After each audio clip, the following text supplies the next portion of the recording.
Hey guys, welcome back to my channel. Today I'm filming a series on my channel. This is my ranking video for December. So if you want to see how I ranked all the eyeshadow palettes I tried in December 2020, then just keep watching. If you're new to my channel, welcome. My name is Karen Harris. I like to film tan girl friendly makeup videos here on YouTube. I do upload quite often, so I would highly recommend subscribing to my channel, hitting that post notification bell so you are notified every time I upload a new video. Now, without further blabbering, let's get into my December rankings. Okay friends, so we have 15 eyeshadow palettes to rank today. I tried my best to give these the most deserving spots for each palette. I will say that some of the palettes are really bad. They deserve to be in the bottom. But everything past like the last 3 palettes is good. They just kind of ended up in that order because of how they stack up against the best of the best. The other thing I do want to mention is something I have tried to do all of 2020 and I'm bringing it into 2021 is that if I use a palette that's not necessarily new, something that's been in my collection, I will include that in my rankings video because it's always fun to see how older palettes stack up against new palettes that I'm trying out. So in this video, you will see a few older palettes that are in my collection that I also wore during the month of December. So hopefully I explained that well. Now let's start off with number 15. Can you guys guess the worst palette I tried in December of 2020? You probably will if you have been watching my channel for a while, but in case you haven't, I'm gonna give it to the Give Me Glow Sweet and Sticky palette. Now the reason I'm sticking this palette in the last spot is because now I don't make eyeshadow palettes for a living, so I don't know if this is true. This is just my speculation. I feel like neutral palettes are the hardest ones to screw up, so when I encounter a bad neutral palette, I really start questioning my life choices. And I just thought this palette was so patchy. I was really disappointed because I was really on the fence about purchasing this. You guys know I'm definitely more of a color lover than a neutral lover, so I have to think extra hard when I'm buying a neutral palette, whereas if I see like a bomb colorful eyeshadow palette, I'll go for it. Give Me Glow hardly ever lets me down. A lot of the palettes I've tried from them I've really enjoyed. Like I love their Juicy Olive palette, their Christmas Morning palette, the Vintage Rose palette. So I was really looking forward to the Sweet and Sticky palette, but unfortunately I just thought this was kind of subpar from what I'm used to with them, so I'm ranking it at number 15. Number 14 feels like I'm beating a dead horse, so I'm sorry if you guys are sick of hearing me complain about the Colored Rain Juicy Boost palette. Now this one already won my worst eyeshadow palette of 2020. This was ranked really low in my eyeshadow palette ranking video of 2020. If you guys have not seen, I ranked almost 100 eyeshadow palettes in that video, so I would highly recommend checking it out. I'll try and remember to link it for you guys, but this palette, it was a rough time. I have figured out how to kind of make this palette work though, and I think the trick is to use a minimal amount of mattes. Like, don't try to do too much. I think maybe 2 mattes the most, and then a glitter glue for the shimmer, and you can get by, or I should say I can get by using it that way. Now, obviously, I'm not a professional makeup artist. If this palette works for you, that's great. This is my YouTube channel, so I talk about how makeup works for me, and that's the only way really that I think I can make this palette work.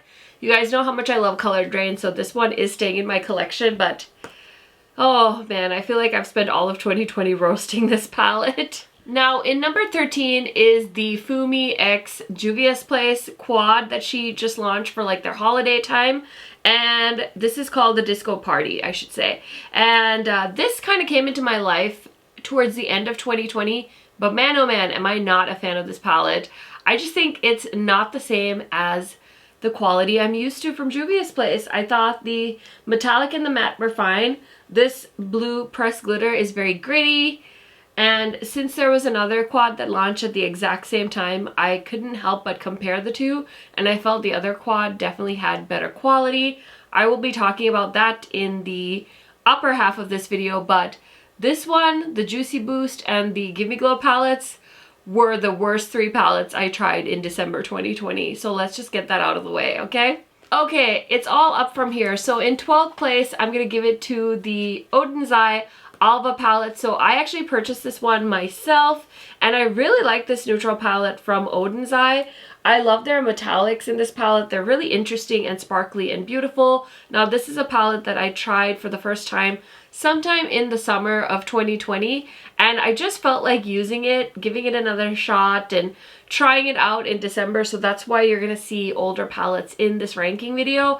I just feel like it's fun because it really gives the new ones a little bit of competition, you know? But yeah, this is a really nice palette. I would highly recommend, if you're considering trying Odin's Eye, to check out this palette. In 11th place, I'm gonna give it to the Scott Barnes Color Bomb palette. Color Bomb, yeah. This is beautiful. If you like punchy colors, like colorful eyeshadows, but you still want it to be like sophisticated and you're not looking for like bright neon shades, this palette does have some beautiful jewel tone eyeshadows as well as some neutrals, so you can kind of mix and match. And if you want to just do like a pop of blue in the waterline or the inner corner, this is kind of a fun palette. This was gifted to me by Look Fantastic. I did do a glam holiday makeup look with this palette, so I would recommend checking that video out if you are curious about this palette, but it is a nice palette. Number 10 is the Glamlite Chocolate Donut palette. Now this is, for all purposes, just a neutral eyeshadow palette, but the quality of the eyeshadows are really, really nice. The metallics are nice and buttery. The mattes work really well. I was really impressed with this palette. I think I ranked it a little lower because I dislike this packaging so much. I am a Glamlite affiliate, so if you want to save some money, you can use my code KHMakeup, and that is an affiliate code, so I will make a small commission. But yeah, this palette is ugly, but everything on the inside is really nice. So if you're really into depotting palettes, maybe that's an option. If you just really like chocolate donuts, maybe you don't mind this packaging. Personally, not my favorite, but I do like what's inside. Number 9, this palette basically won the best holiday launch of 2020, I believe, and now I think you can get it for like 10 bucks on the BH website. So this is the BH Cosmetics Naughty Eyeshadow Palette. This is a beautiful eyeshadow palette. I definitely want to play with it more. There are some pressed glitters in this palette, but everything else is gorgeous. I haven't really played with the glitters, so I don't have many thoughts on them, but this Rudolph shade is probably one of the best drugstore red eyeshadows I've ever seen, and I really like this. I think this would be a fun one to pick up if you have somebody that's new to makeup, that doesn't want to spend a ton of money. BH Cosmetics has really been knocking it out of the park in 2020, so very excited to see what's in store for 2021. In 8th place, I included 2 of the Pat McGrath holiday quads. Now I have one more that I haven't tried on my eyes, but I included these 2 together. So I have Interstellar Icon, which is like the blue and the neutral palette, and then I have Risque Rose here, and this one has the most beautiful purple shade ever. Now the reason I feel like these are ranking kind of in the middle is because I don't feel like these are standalones. I think you would want to mix them with an eyeshadow palette, especially if you like to use matte eyeshadows in your crease. You're not going to find enough variety in these. The special type shades are stunning. They're not the actual special shades, but just the metallic in these palettes are really nice. But I don't know, I just feel like it would be so nice to get something really cohesive from Pat McGrath where you can do like a whole eye look on its own. So like this one would have been beautiful if they added like a matte purple instead of a matte brown shade, because I'm really sick of eyeshadow palettes that have beautiful metallic colors and then they have like a neutral boring matte shade to put in the crease. I would love to see more monochromatic palettes with colorful mattes instead of neutral mattes. Hopefully we'll see more of that in 2021. And this one is beautiful, but these are all shimmer shades, so there is no matte. So if you don't like to use shimmers all over your lids, you're gonna need to use these with other palettes. So that's why I'm ranking them at number 8. And also the price point for these is kind of high, so I got them on sale. I was having like a fuck it buy it day, so that's when I picked those up. Number 7 is gonna go to the Eternal Eclipse palette from Lunar Beauty. I know this is probably the most neutral of Manny's palettes, so if you really love Lunar Beauty, you might be attracted to it, but just know that this last row, if you don't like dramatic eye looks, you're probably not going to use this entire row, so be caution. I think this is a nice palette. It's a little bit boring for me, honestly, compared to his other palettes. The packaging's really nice. I wish he had thrown like an iridescent shimmer shade in this palette. I think that would have really amped it up. I'm so used to Manny having like a beautiful white iridescent shade in his palettes that I was really disappointed that it wasn't included in this one. But it's a nice palette. It's a good time.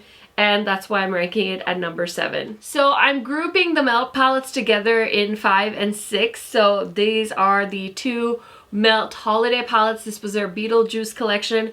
So happy I got my hands on these. I did rank them pretty high in my rankings video. You probably already know what these look like, and they're just such beautiful palettes. They're so different, especially that waiting room palette. This one I feel like we've seen a few other brands do, like that green purple color combo. But my friend Angie was wearing an eye look where she used both of these palettes, like a purpley gray eyeshadow look, and I really want to recreate that because it looks so stunning. And I feel like these palettes have just given me some inspiration to kind of think outside the box, which is always fun, so you don't get into like a rut with your makeup. Okay, in fourth place is the Pie palette from Glamlight, and this one is, again, so cute. It's like a berry palette with the same beautiful metallic formula as well as the beautiful matte shades. I just thought this one was more like holiday appropriate, so that's why it's ranking a little bit higher. And I thought the packaging was a little bit cuter than the Donut palette, not gonna lie. Not by much, and this one does have a sleeker profile. I know it's still a food theme palette. Not everybody is a fan of the food theme palettes, but I have noticed that you guys on my channel really seem to like Glamlight, so I'm very glad that we found that in common, because I went a little nuts on the Glamlight website for their holiday sale, and I may or may not have bought all of their eyeshadow palettes. So let me know what palette from Glamlight you want to see a video with, because I have the pizza slices, I bought the new paint palette. I have no chill, what can I say? Okay guys, it's time for the top 3 palettes of December 2020. So in third place, I have the Midas Artistry 2 palette. This is so adorable. It's a 6-pan palette, and I'm so glad that Midas is trying this small format palette. I feel like it was such a hit with Juvia's Place, and it's fun to see more brands embracing the smaller eyeshadow palettes. Also, this is a really great price point. 16 bucks for this eyeshadow palette, and you can use my code KH Makeup to save money on the Midas website. I am a Midas affiliate, just so you know, and this palette was sent to me, but that is not why I'm giving it a good review. It's just genuinely a good palette. I did use this, I think, in my birthday get ready with me, or one of the videos I did after Vlogmas ended, so highly recommend checking it out if you want to see this palette in action. But it works so well. And I'm actually wearing one of the new palettes from Midas on my eyes today. This is the Berry Nudes eyeshadow palette. This look should already be up. If it's not already, I will link it in the description box when that video goes live. But oh my gosh, this is a really cute eyeshadow palette, and I love this size. Okay guys, in second place is another oldie but a goodie. I did use the Bronze Seduction palette from Pat McGrath in my New Year's look, so I just wanted to give it another mention. These Pat McGrath palettes are so stunning. Yes, they're very expensive. I know it is kind of breaking the bank when you have to purchase one of these, but man oh man, are they worth it. If I didn't have any of the eyeshadow palettes I have, I feel like I would fight really hard to repurchase these and have these in my collection, because I feel like on the inside, deep down, I am a bougie bitch. And since I've tried Pat McGrath and I love her mattes and I love her shimmers, I could totally see myself using a palette like this as an everyday eyeshadow palette if I didn't know about all the other eyeshadow palettes were out there. So you guys know I'm a huge fan of the Bronze Seduction palette, so I'm ranking it in number 2. And then in first place, you guys are gonna be shook, but I thought it would be fun just to give it to something that was little but really packed a punch, and that is the Melissa palette from Juvia's Place. This is such a nice quad, you guys. I was shook when I tried this palette, and the reason is because you can use these 3 shades and do like an everyday eye look. You can just use these 2 shades and do an everyday eye look. You guys know I love throwing a really dark matte in my outer corner because it just gives me that smoky look. But if you don't like that, I think just these 2 would make a perfectly wonderful everyday eyeshadow look. This shade on its own is a beautiful one and done eyeshadow. Plus you can use that as a blush as well if you would like. So I really like this palette. I think it has so many purposes. And yes, I know people don't love pressed glitters, but if I had to pick a pressed glitter formula that isn't too much hassle, I would say this Melissa palette has one of the best pressed glitters I've ever tried. It just glided on to my lids. I had no problem with fallout. Very impressed with the Juvia's Place pressed glitter formula in this palette.